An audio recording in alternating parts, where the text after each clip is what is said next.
Okay, welcome back to episode 2. Episode 1, we went through the starting area, things betwixt, and then we cleared out probably like a third of Forest of the Fallen Giants. So now we're back in Majula. We've got this new starting weapon, which is far better, the Fire Longsword, but we can't use it yet. The way it works is we need a certain amount of dexterity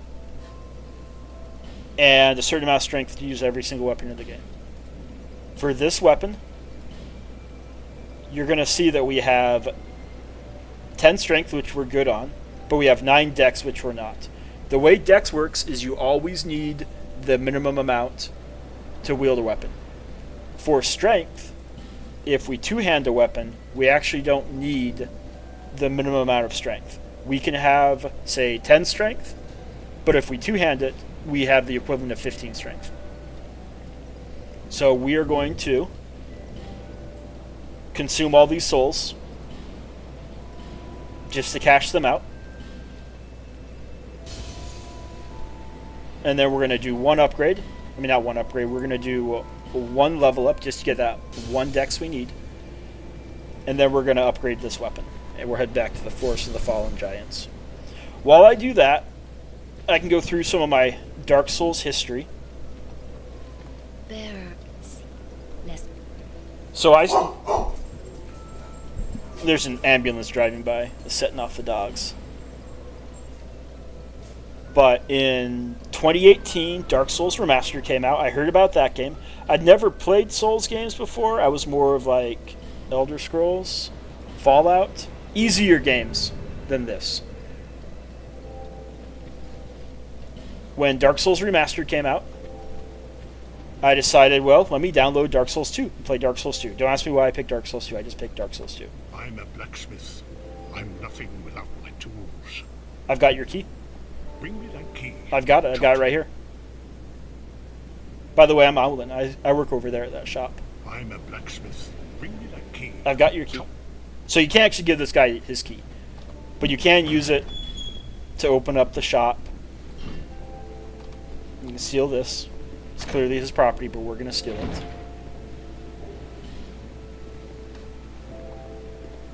And then we talk to him. Ah, yes. Now, but first...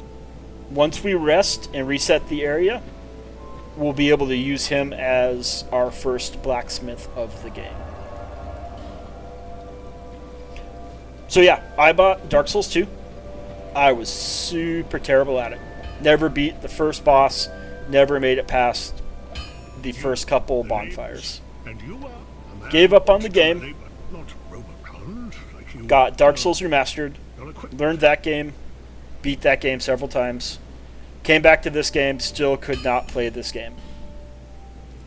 We're going to upgrade using an Estus shard. And we're actually going to buy some items to upgrade this again.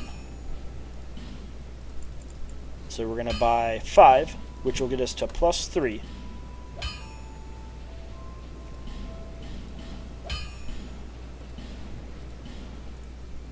So came back to this game after beating Dark Souls Remastered. Still could not play this game. Still never even made it to the first boss. Elden Ring came out. I bought Elden Ring. I beat Elden Ring. I mean, that was a challenge to beat Elden Ring, but I still beat Elden Ring. After all that, I finally came back to Dark Souls 2 Scholar and learned the game, beat the game. Ever since that, it's been my favorite Souls game, even with all my struggles.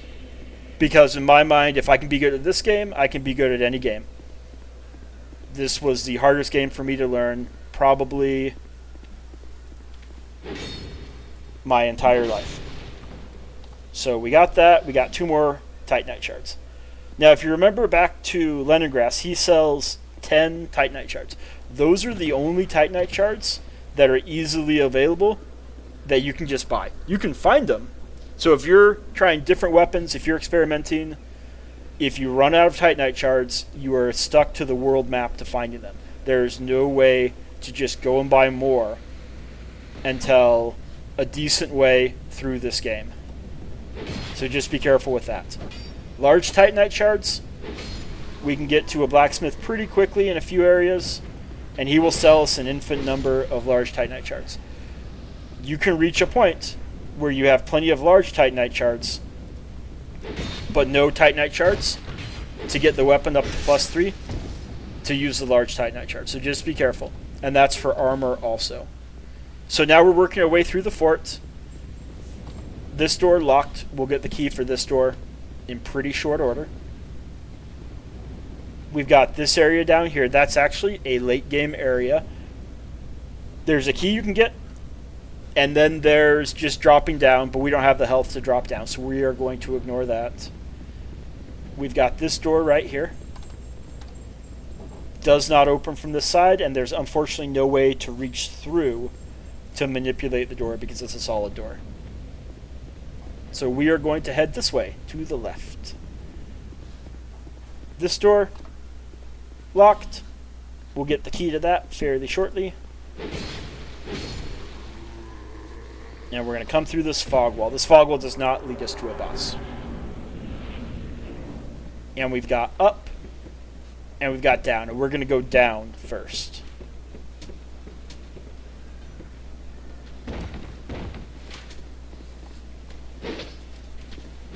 Now that we've got the fire longsword, you're noticing that we're doing quite a bit more damage than we were before. Let's head over here. Jump over to these planks. And come on down here. And going this way will lead us to an NPC. Just be careful. Devs are smart. There's this boulder rolling right by. Nobody knows who pushed it, but if you just run through, you're going to take a boulder.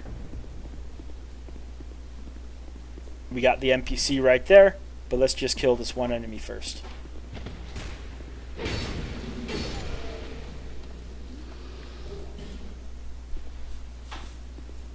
And let's talk to this dude. And this dude, we are not going to immediately complete his questline. He has an item to give us. I was just daydreaming, I think. My name is Kale. I'm a traveler like yourself. I'm navigating the continent to create a map. Why cartography, you ask? Well, it's a good question. When I first came into this forsaken land, it was... Yeah, he's got problems. Something about a curse. Something about a curse. How embarrassing. I seem to have lost my focus. But I do know one thing for certain. I have always been very fond of maps. I came to this land some time ago.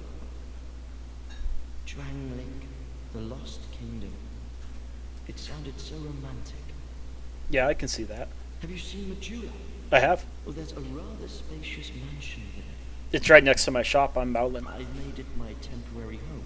Well, as something of a squatter, I'm afraid. Inside the mansion, I found a strange map, like none I'd ever seen. I believe that it's a map of Drangling. It is. Now I'm traveling the land to prove it. Yes. Yes, that's it. That's why I came to the kingdom. Wait.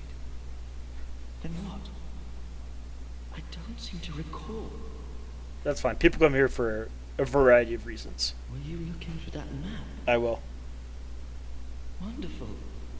Then you're fascinated by maps, just like me. No, I'm more of an Shame armorer. on you. You should have told me before. Here, take this. A key to the mansion. What a joy. Okay, so we got the key to that big locked building back in Majula. We'll be going there fairly shortly, but not quite yet.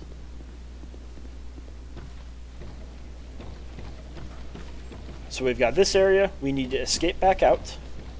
And then there's one more place we need to go in this little courtyard right here. There's one item, which isn't important at all.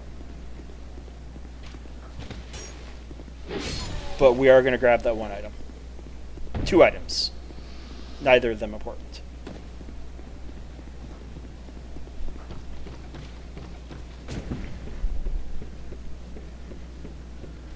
got a fall. Took a little fall damage. We grabbed the torch. It's one of the two. We can't come out here. That would lead to our death. So we come down this way.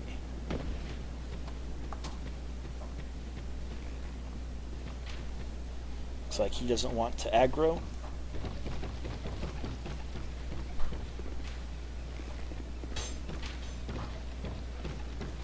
And we walk down here. Devs are smart. They put this enemy right here to attack us just as we fall down.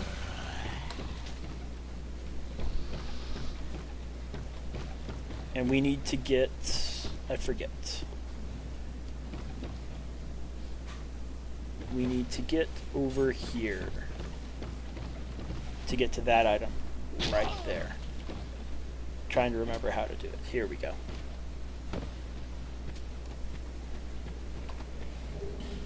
Grab that Titanite shard. It's useful, but we don't really need it.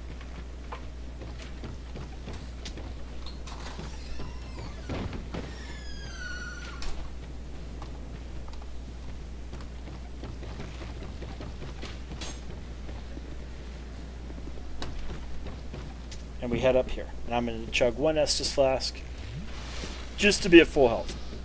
So yeah, when I was playing Dark Souls 2, the first time, I was so bad that I was despawning enemies. So in this game, if you kill an enemy a certain number of times, I think it's like 8 or 10 or 12 times, it'll just despawn from the map. It'll no longer be present.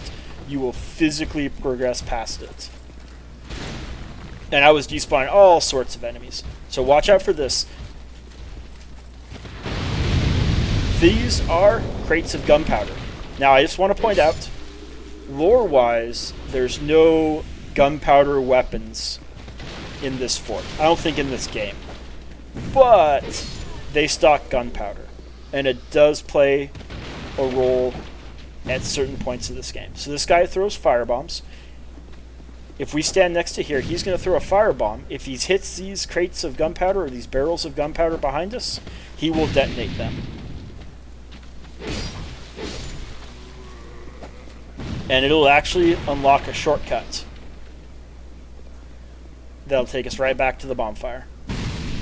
Okay, he missed. Let's say he hit it. Boom! He hit it. Good job. And we can come back to this bonfire. And now we've unlocked the shortcut. We can skip that part that we just went through.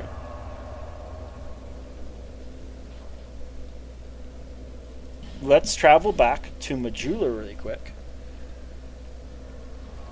to open up that mansion. So with those barrels of gunpowder, as long as we're using a flame-imbued weapon, we can blow them up ourselves. Or if we have a weapon of a certain size, we can blow them up ourselves.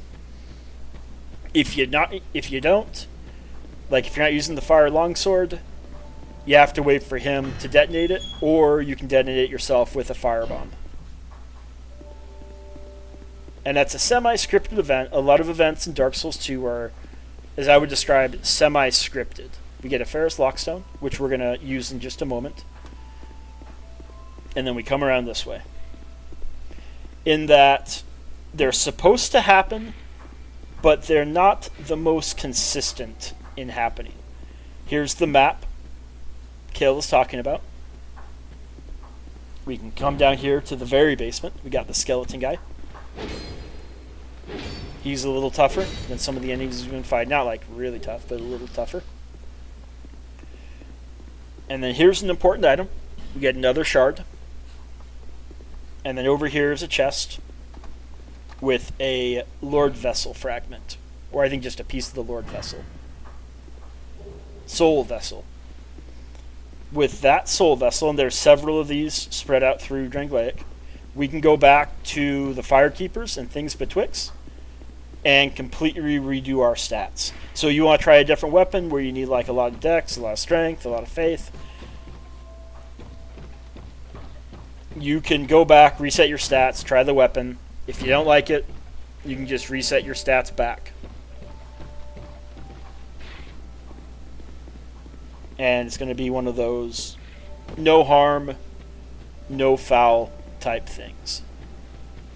So now that we've got the Estus Flask shard, let's head over to Emerald Herald, and we will upgrade our Estus Flask before heading back to Forest of the Fallen Giants. Is that a shard you here to see? However,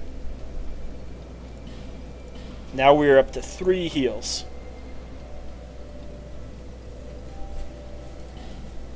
And that's it. We're not leveling up quite yet. We need to buy more items with the Merchant Hag. And then we'll get that ring that she's going to give us to increase how many souls we get. I accidentally traveled to the same bonfire I was resting at, which you can do in Dark Souls. It would be the same as in real life. But you do have to be careful. So I traveled the wrong bonfire. Let's head back here. Oh, let's spend some souls. She's not quite ready to give us the item, but she will get to that point fairly quickly. Just whatever we buy. We'll just buy some more life gems. And that'll be it.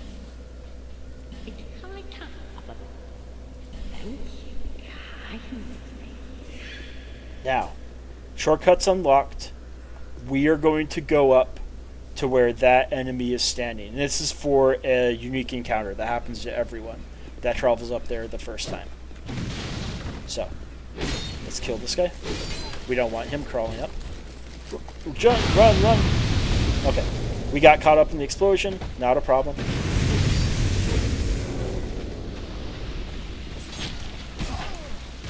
We got some enemies to deal with.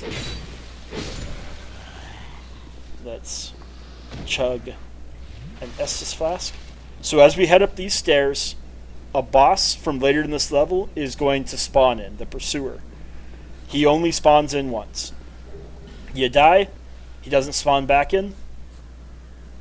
If you leave this balcony area, he despawns, he'll never come back to this one specific area. The point of this area, and we gotta kill this guy real quick.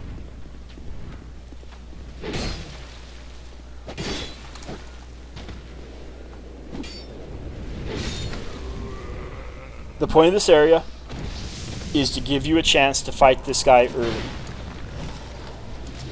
If you don't fight this guy and beat him here, which we're not going to beat him here,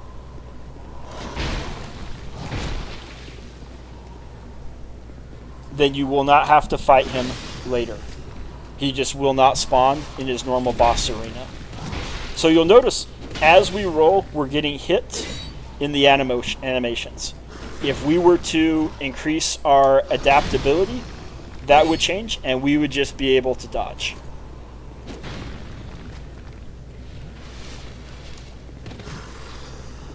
We are still going to fight this guy, but if I get close to beating him, I'm just going to jump off the balcony so we can fight him later. Now, what I'm doing for the most part, and this is true for most Dark Souls enemies, is if they have a shield, you typically want to dodge to the shield side of their body. It just makes fighting these enemies much easier. They swing to the other side for the most part, and you dodge the attack. And sometimes you don't even need to like jump. You can just walk around just like that.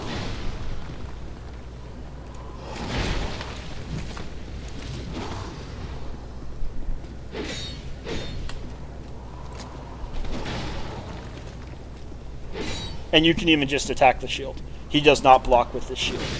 Some enemies do, he does not. The shield's just a damage sponge. Alright, so we're getting him down. There's really nothing that would stop us from beating him right now. So let's take a couple more swipes at him. And let's just run off this balcony. Even if we were to climb back up, right now, he despawns. Once he despawns, all the enemies up here aggro. So it's happened to me before. You beat Pursuer up here, you have almost no health left. You get killed by these enemies, your souls get stuck up here, you have to come back just for your souls. Let's pick up the items. There's one very useful item up here, which is going to be another Estus Flask shard. So we will increase ourselves to 4 heals. But we don't need to go back. Well, yeah, we're going to go back because we've got 0 heals after fighting the Pursuer. So let's head down here, and let's head back to Majula, and let's upgrade our Estus Flask.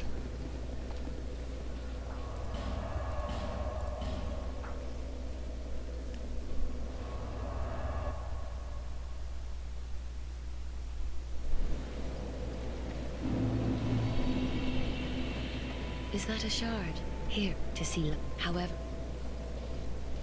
But we're not going to level up. We're still wanting to spend more souls with Merchant Hag to get the ring that she's going to give us.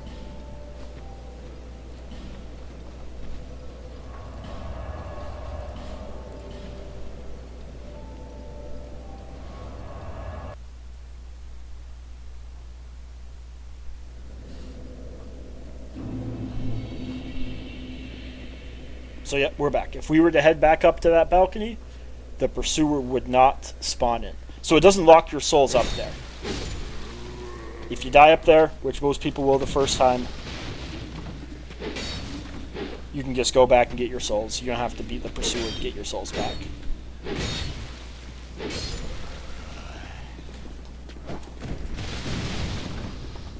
We can head down here. We've got an NPC down there.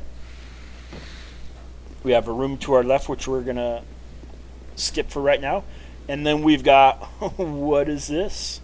Are the devs really smart? Guys, are the devs smart? I think the devs are smart. But we're smarter, so we're just going to run around. And we're going to fight these guys right here. Once again, multiple enemies, overlapping attacks. It's going to be harder for us to get in and get multiple blows. Until we whittle down the enemies. Now there's just one.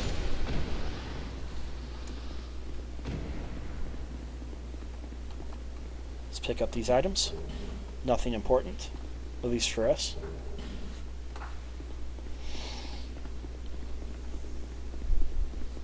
And let's head down here.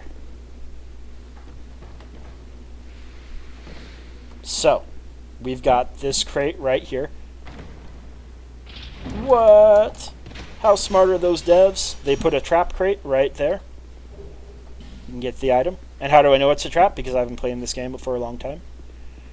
So we've got this thing right here, this face-like carving in the wall. We can use a Ferrous Lockstone, real cool animation, just kind of pops in there. It's a gag ball. And it will unlock a secret door in this room. Attack the door, we enter through. The only way to open this door is to use a Ferrous Lockstone. We can grab these 2 chests.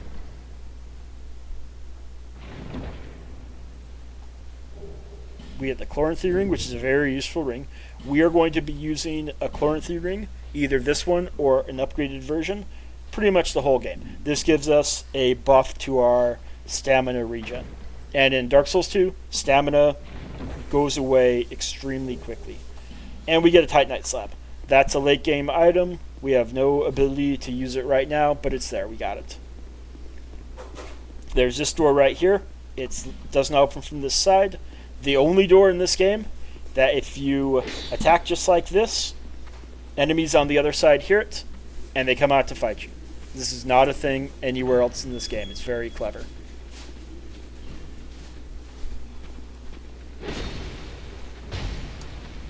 Don't ask me why sometimes I default to that animation. It's just a quirk in the game. But I mean, a Dark Souls game, sometimes you want your buttons, and this would happen in real life, to give you the wrong animation. And it happens quite a bit with our healing button too. It's almost to the point where when I hit the button to heal, I just hit it twice just to make sure that I got it once. Like I said, in real life this would happen too. Grab a life ring. This life ring is not terribly important. We're still going to equip it. Let me show you how little this life ring does at this point in the game.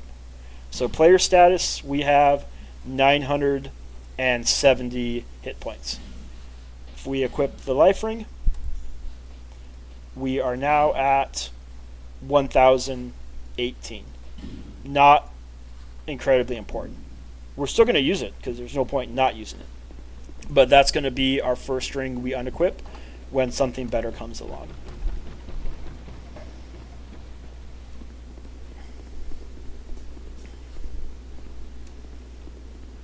And let's head over here to talk to the NPC. Hello there. Traveling all alone in these treacherous times. Well, I hope you have a very good reason. Oh, hogwash. Who am I to judge? My name is Pate. I journey hither and thither on a sort of treasure hunt, you might call it. Be careful out there. There's talk of unsavory bandits who prey upon travelers like yourself. Oh yes, you be cautious if you go any farther. Right there. There's treasure in there for certain, but the entrance locks from behind. It locks from behind. I saw the same design earlier, and it's the same contraption, I'm sure. I was with this warrior, you see, and he insisted that he go inside first. The rather brusque fellow tried to swipe the loot for himself, but it trapped him inside. I still have the gent's ring. I do hope he wasn't harmed. I'll leave this one to you. I'm worried about what might be inside. I'm not worried at all. By the way, I'm Maudlin. I have a shop back in Majula. Don't go in the shop. There might be a dead body in there. Okay. So we're on the other side. This will lock behind us. A lot of people think that Pate locks it on us. But you can see Pate is right there. He didn't do it. Like, Pate is hashtag innocent. But as we come down here, we're going to get ambushed by a group of enemies. Oh, we're hit. We jump away.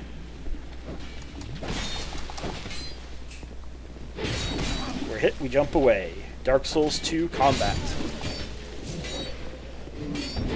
Once again, we need to be careful about overlapping enemy attacks.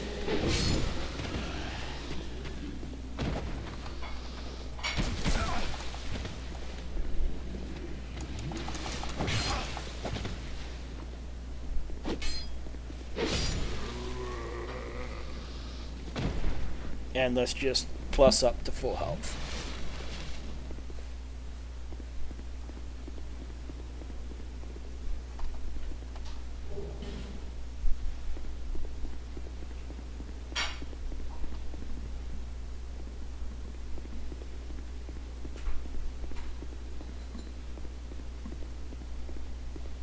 So, we went through that little area, and then we can just hop back out and talk to Pate.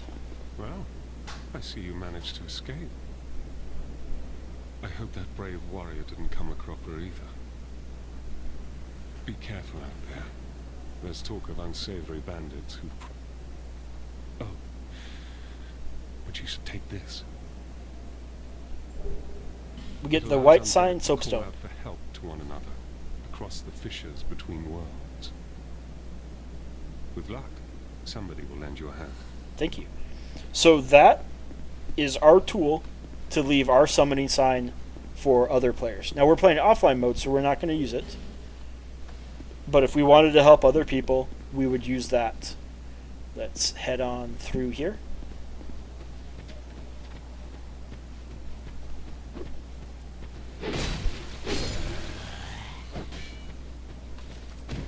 So we've got this thing right here. Kind of looks like a weird tree.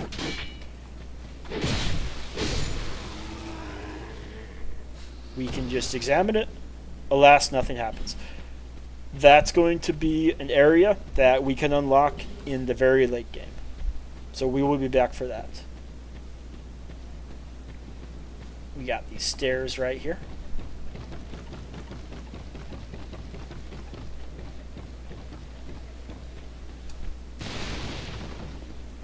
And that will lead us to up here.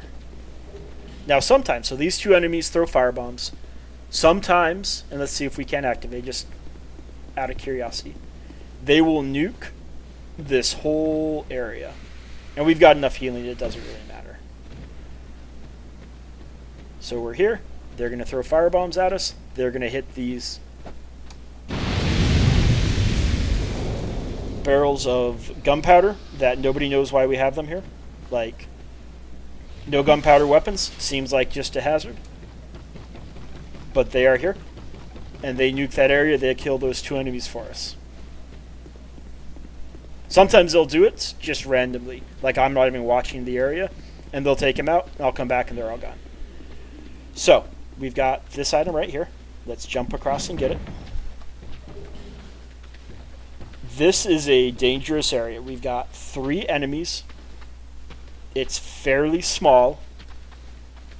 If you ever just get stuck in this area and you think you're going to die, just run out the window, heal, and come back. Because small areas like this, they don't give us the ability to run around and regen our stamina or our health. Okay, he actually just riposted us. I don't riposte since I don't use a shield, but he could have gotten a pretty good hit on us had he acted on it.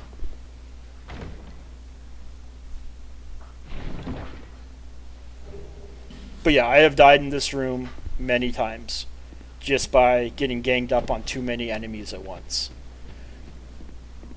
Let's head out to this balcony. There's some items to grab and some enemies to fight.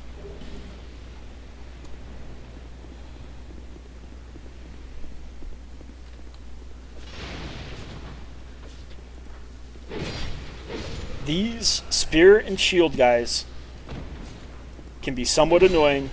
It's not always clear when they are blocking with their shields. So you can hit them, and it seems like a perfectly good hit, and then you bonk up against their shields. I mean, you can hit them like on the arm that's not even carrying the shield, and it will bonk up against the shield. So we've got this dude back here. We can aggro him.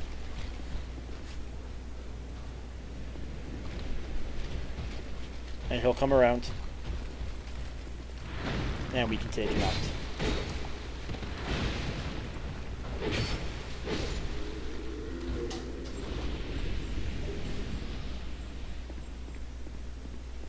Now up here. If this looks like a trap, it's because it is, but that's just because the devs are very smart and they put this trap up here. You can head up for the item and several enemies will drop in behind you. Or we can be smarter and we can just aggro those enemies, fight them down here, and then go up and get that item. And that's what we're going to do.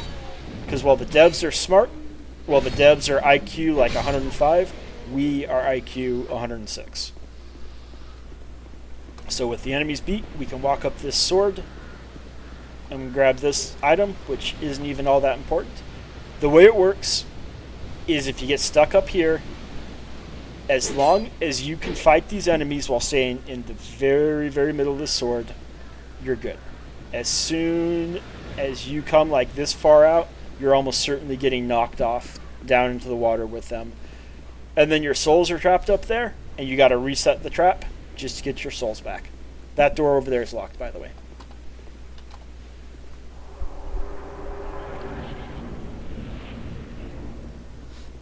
And the old ironclad, the guy back behind that cart, sometimes, not always, sometimes if you ignore him and you come down here, he will follow you in. There's no way I know of getting him to do it every time. But sometimes he will do it. And most times he will not.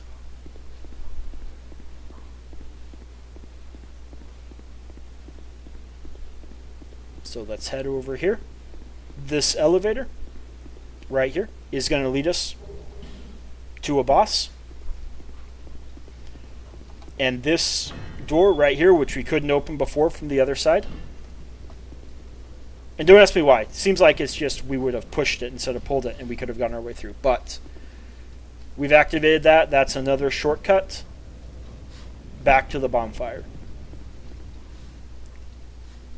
So let's go fight this boss.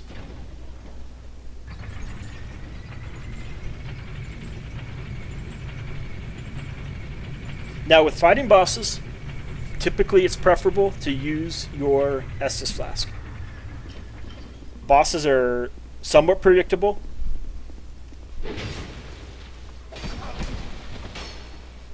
They take a swing at you, you dodge it, they have their cooldown time, you heal. If you fight a boss with life gems, you slow down the fight considerably. They swing, they miss, you consume 1 life gem, maybe 2, on the cooldown, and then because the life gems heal slowly, you still have to continue dodging hits to get back to full health or a reasonable amount of health. So, if you're short on Estus, you might just want to switch over to life gems for the regular enemies until you get to the boss arena. These are summon signs, these are NPCs, there's Pate, and there's this dude, but we're not going to summon. So let's head in and let's fight this boss. So here's this cutscene of this giant right here. He's going to get kind of mad when he sees us. We don't know why. Devs are smart. They'll reveal that to us later. If you use a buff before you enter a boss arena and there's a cutscene, your buff is winding down during this cutscene. So you might just want to skip it and preserve your buff, at least for the maximum amount of time. Now, we didn't buff, and we're going to watch the cutscenes even if we do buff. But just be aware of that. The clock is ticking on whatever consumable item. So this guy swings at you, and he stomps you. Almost the only way to die to this boss is to overcommit while attacking his legs, and then get squashed. So when you're attacking his legs, just attack once, and you'll be out of there before he's able to stomp you. But if you go in and you try to like triple attack, you may get squashed. And this is pretty common fighting a boss that you just chip away at their ankles. So he got mad. He tore off his own arm. It's not what I would do. Elden Ring kind of copies this with some bosses.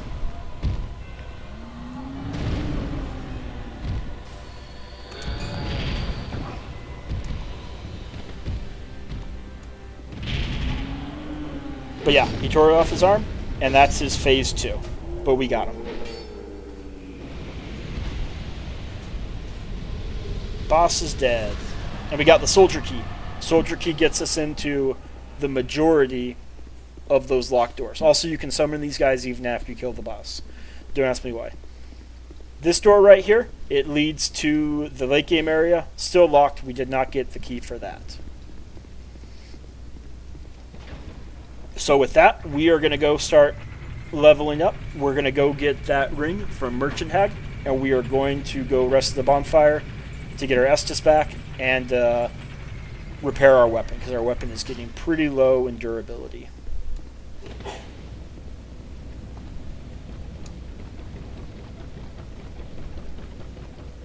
Sprinting up ladder, very cool.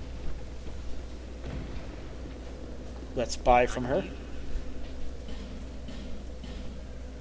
And we are going to buy, so a couple useful items. Bright Bug is a pretty powerful consumable item. It gives you a 20% damage reduction and a 20% attack buff.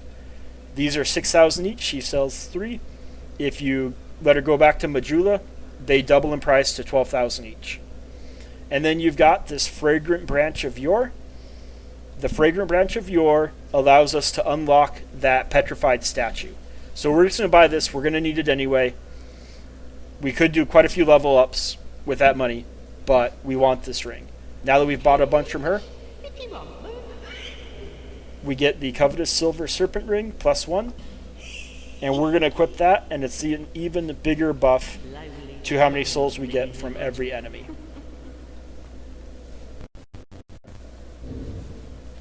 So, Life Ring, fairly useless.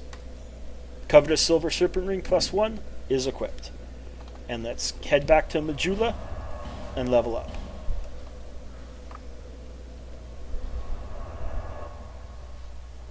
Let's see how long we've been going for this episode.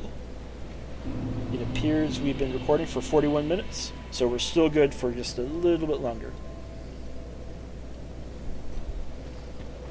Let's check out how many souls we've got, And let's consume all the souls except for the boss soul.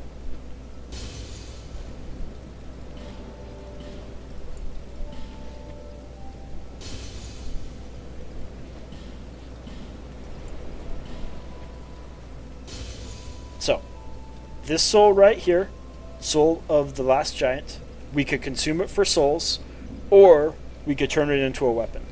Typically, I don't use boss weapons, so I just consume those for souls.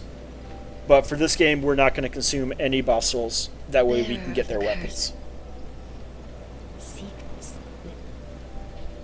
And let's start leveling up. We've only done one level up this whole game so far, so we are going to start leveling up. The two stats we're going to increase quite a bit off the bat are Vigor to increase our health, and Adaptability to increase our iframes. So let's go just a couple of each. For Vigor, I believe it's 40 or 50, and you reach what's called a soft cap, where you stop getting the full amount for every item, for every level you put in there. You're starting to get reduced amounts of health for every additional item, or for every additional point. Adaptability, honestly, get it up to like 20-25, the game becomes a lot easier to play. You dodge a lot more attacks by just rolling through them, just getting it up to 20-25. You don't need to go 99 adaptability. It's really just not necessary. We've killed the last giant, so Merchant Hag, because we completed her dialogue, comes over here and she relocates to Majula. After leveling up, typically I just spend the last bit of souls on life gems. And let's head back to Forest of Fallen Giants.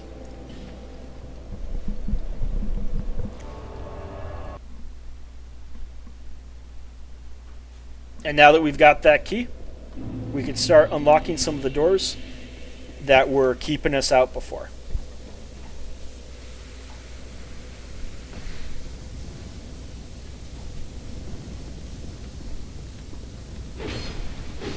Oh, and we have that Estus Flask shard.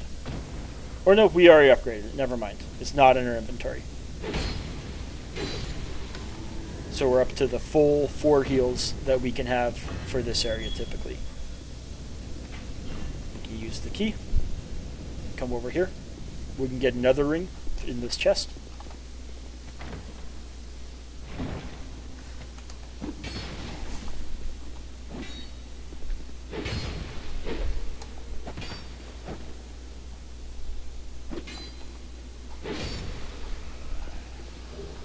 Ring of Restoration. That'll give us a slight healing buff. It's not very noticeable. It's not going to heal you enough at any point in time to where you would want it on during combat. So usually I just leave it off. It's literally, let's say you get down to half health, and you've got a lull in fighting enemies, you're just going to stand around for like a whole minute waiting for it to heal you. We've got this enemy right here, a Siam Knight. He's a bit of an upgrade compared to other enemies. He's not hard, but he does take more hits.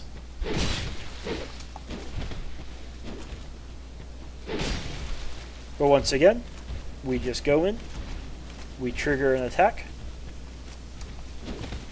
and then we've got our chance to attack.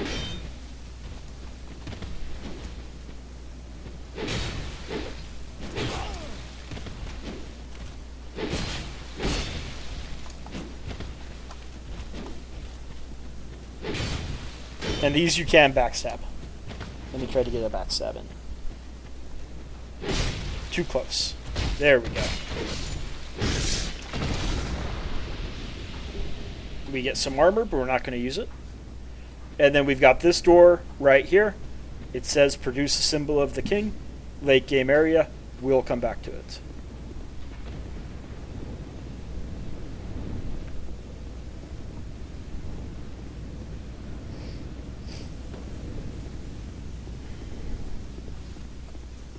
This door right here, once again, we can use the soldier key and unlock it.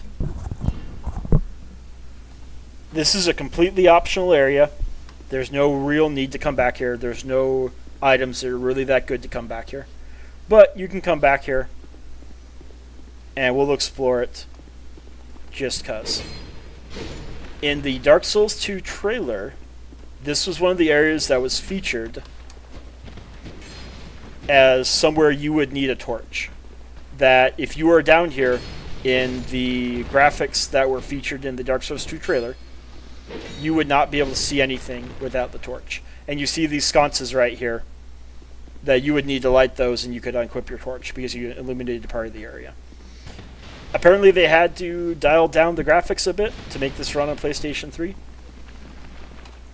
And so they left all the areas to light the torches, but it's just no longer important.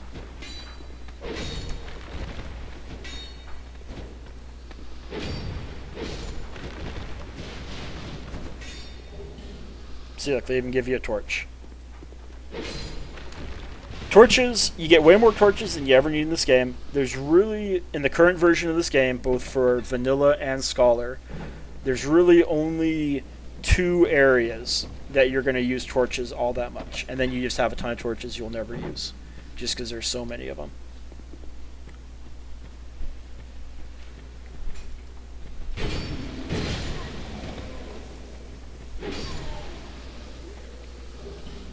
So, if we were to progress further into this area, we will get invaded. There's an enemy right there. With all these ironclads, if we don't take care of these ironclads, they will come and hop on during the invasion. So we need to take care of these first. There's this guy here,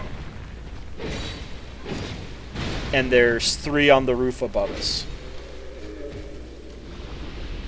So let's take care of these guys, and we'll go over there, and we'll get our NPC invasion. Even though we're in offline mode, we still get invaded fairly regularly by the NPCs. And I mean, in real life, you would want to take care of the ironclads on the roof of this building first, because they're going to come and help with the NPC invasion no matter what. Like, this is not some scripted thing. Okay, so I got behind it. It did this little back flop.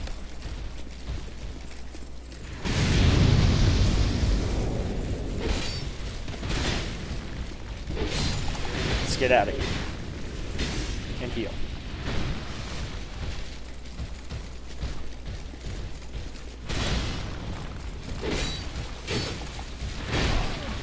Don't fall. Okay. We had our first death of the game. We got knocked off the roof. That's fine. Now we need to go back and get those souls before we die again.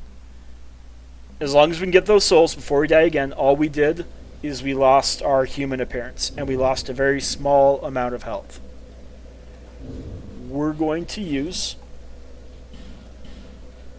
a human effigy to regain our human appearance, gain back our full health bar, and as long as we get those souls, all we lost was 1 human effigy. If we die again,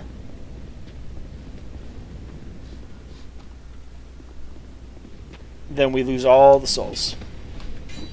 We go back to 0. And it's going to happen. It's just the way it works. These are Souls games. It's just the way it works.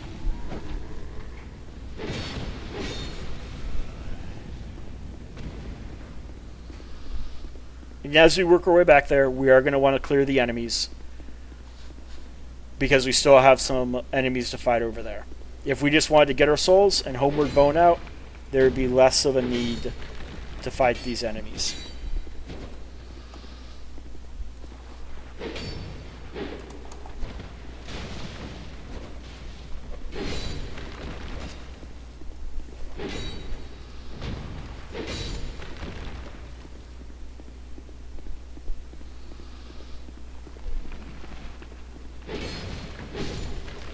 And let's say we had been using a torch, the sconces would still be lit. The sconces, when they light, are permanent.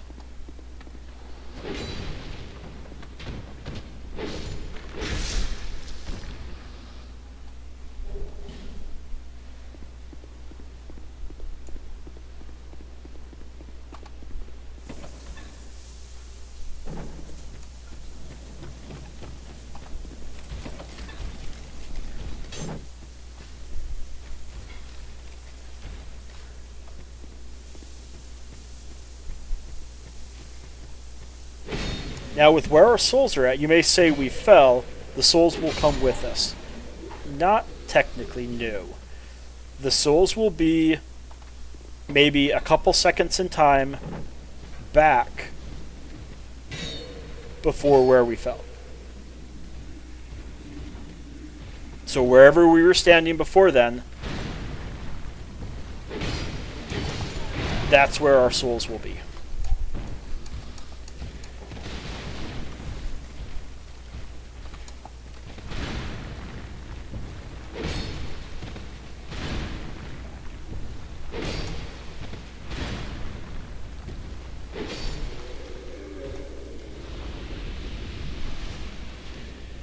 And once again, this is a completely optional area. There's no cool items in this area. I'm just exploring it just because I'm doing the playthrough. If I'm just playing Dark Souls 2 for fun, it's not important to me at all.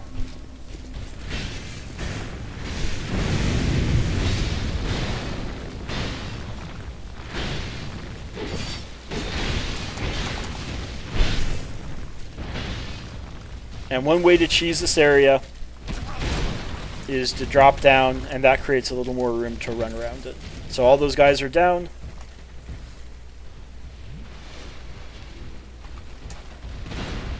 So we don't want to be in here. We definitely don't want to be in here, because that's a dead end. Oop, jump out, jump out.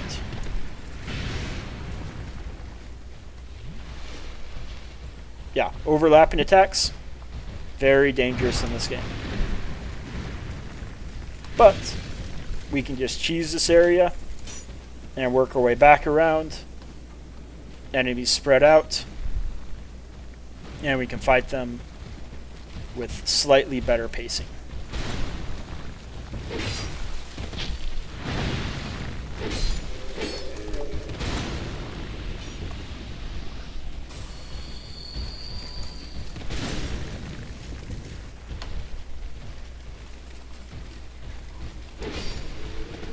Okay, now we're just down to one. Just a standard fight.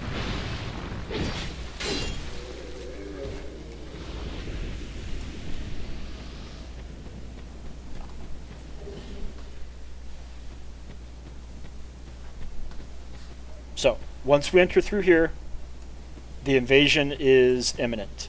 We do want to activate this bonfire, which is totally useless because this area is optional, before Armorer Dennis spawns in. He spawns in right here. The best way to fight NPCs is just go in with full health and stun lock them with your attacks. And they'll do the same thing to us.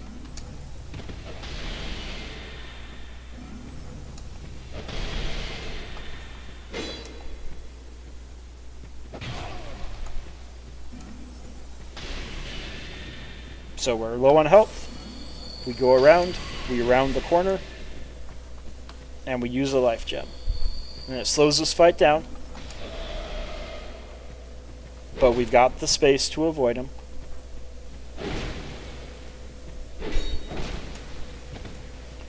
And this guy is actually a pretty tough NPC to fight right off the bat, because he casts his magic.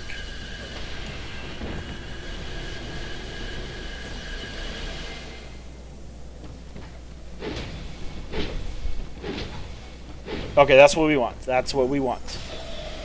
We go in there with full health, we connect, and we whittle him down.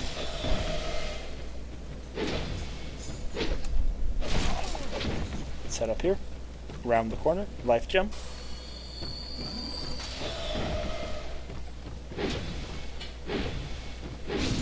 And we got him. You don't get good rewards for vanquishing NPCs in this game, or really any invader. It's just not a thing in this game, and it wouldn't be a thing in real life either.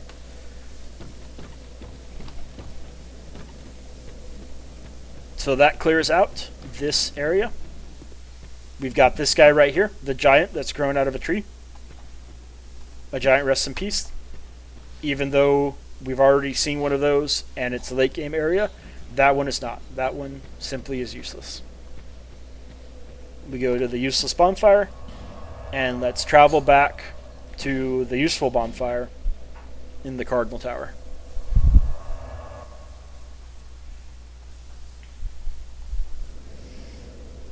Okay, so this area is mostly cleared out for the early game. We've got one more boss to fight, which we're going to take care of that in the next episode. So, thank you for watching, and stay tuned for episode 3.